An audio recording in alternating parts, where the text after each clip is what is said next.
Hi guys, so in this video I'm going to have a go at making some custom dice. So I'm going to use these dice, make a mould of them, and then cast my own.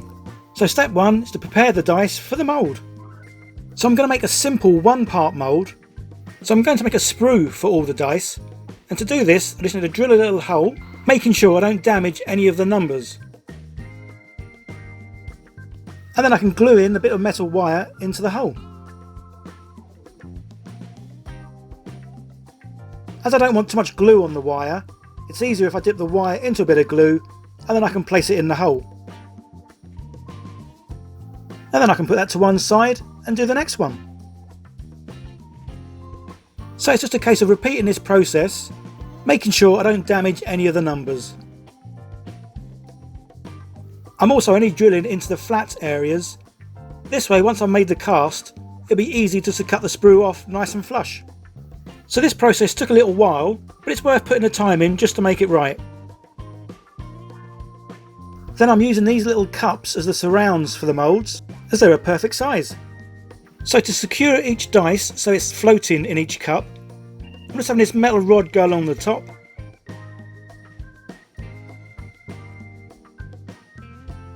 And then the metal rod that's in the dice comes up and attaches onto that.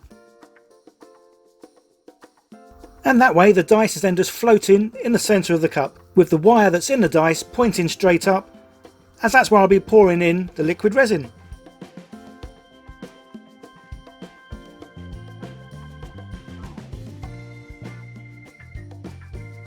And then I'll just add a couple of drops of glue to each one, just to secure it all in place.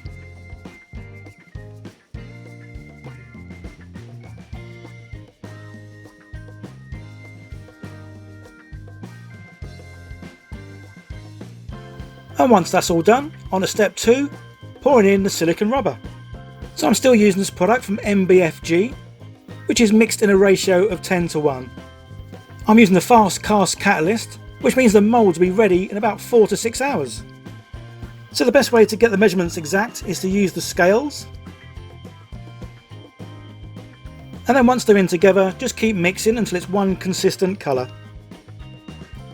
To make sure the silicone gets into each one of the numbers, I'm just going to paint it on first. And now I can pour the resin in from a nice height to get a thin stream, and then hopefully not getting any air bubbles.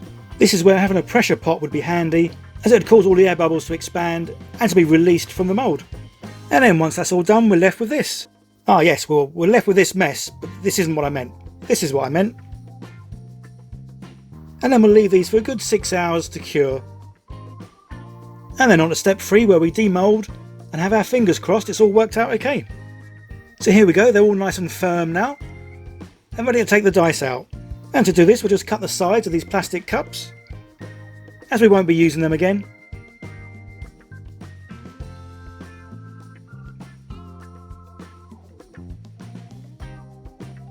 And then to release the dice from this one-part mould, we'll just make small cuts either side, being careful not to mark the dice just in case we may need to use them again.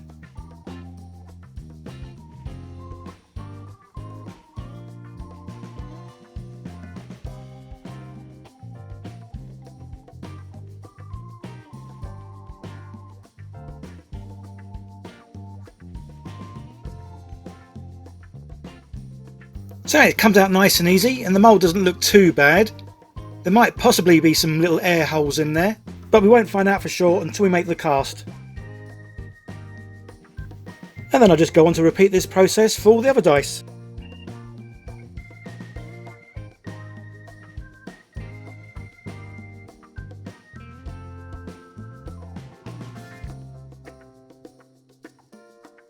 And then we can move on to step 4, pouring in the liquid resin. So it's a 2-part liquid resin I use, and this is mixed on a ratio of 1:1. Again, it consists of 2 different colours, which is great, as we can just keep mixing it until it's one consistent colour. As the hole at the top for the sprue is pretty small, I think I'd have problems trying to just drip it in. So in this case, I'm using a little plastic syringe.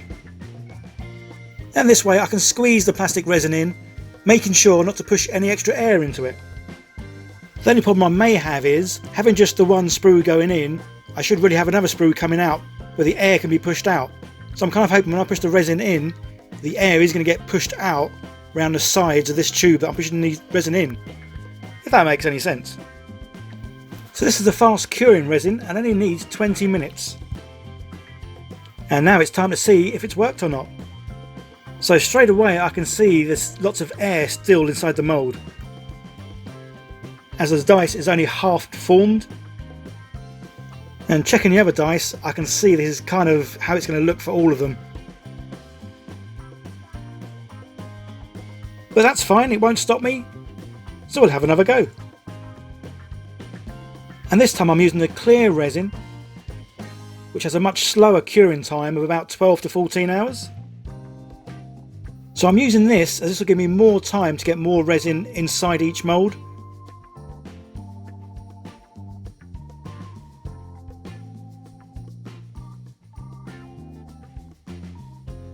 I'm also going to add in a bit of my favourite colour, which is this lovely little orange.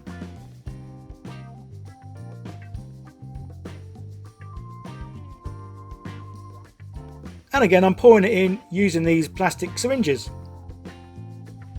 So this time I'm going to rotate each mould a little bit just to help the resin move around. And I'm also going to make sure I put in more than I need of the resin.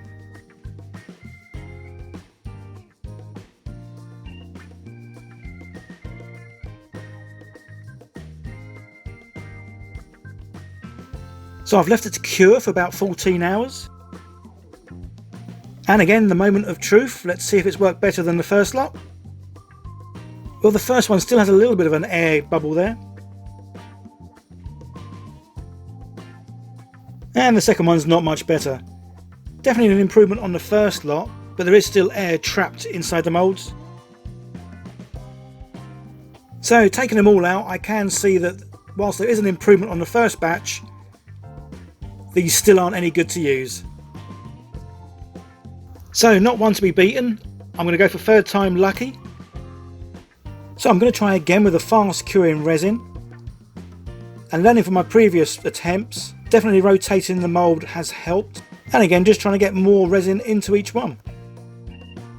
So I'm probably going to get more flashing this time, as I am making sure to push in plenty of resin, so it is going to spill out the sides a little. Again, this is where there should really be another sprue coming out, so all the air inside the mould can be pushed out the extra sprue when you pour the resin in.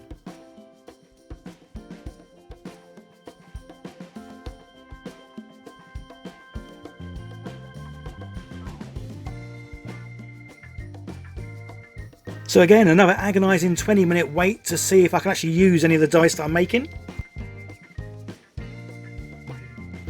And this time it looks like we might have a bit of success. Definitely more flashing, which in this case is good because it means a lot of resin actually went into the mould.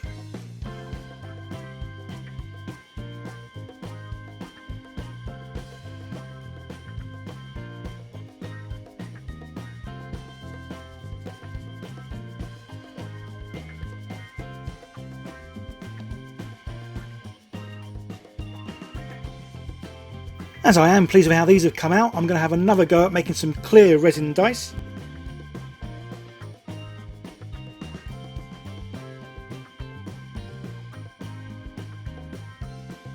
And these also look like they've come out well, which is very pleasing.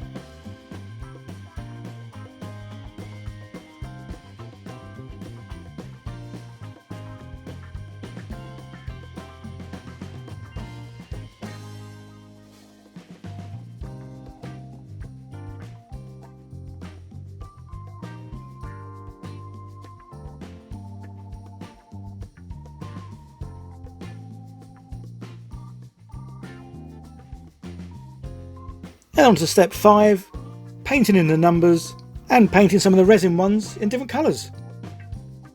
So painting the numbers is quite easy, as the numbers are just sunken into the dice. You can just paint in the gaps and then wipe over the top with your finger. And then that's just repeated for all the numbers and all the dice.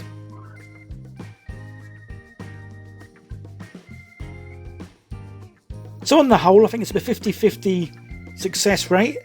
So whilst the dice aren't too bad, I don't think I'd ever take these to a game, as these can definitely be improved on. Hope you guys enjoyed this video, even though it wasn't a complete success. I will always show you guys whenever I try something. If it does fail, I'm still going to put it up here because it'll help you learn, as well as me learn, on what not to do, just so our next attempt can be a much better one.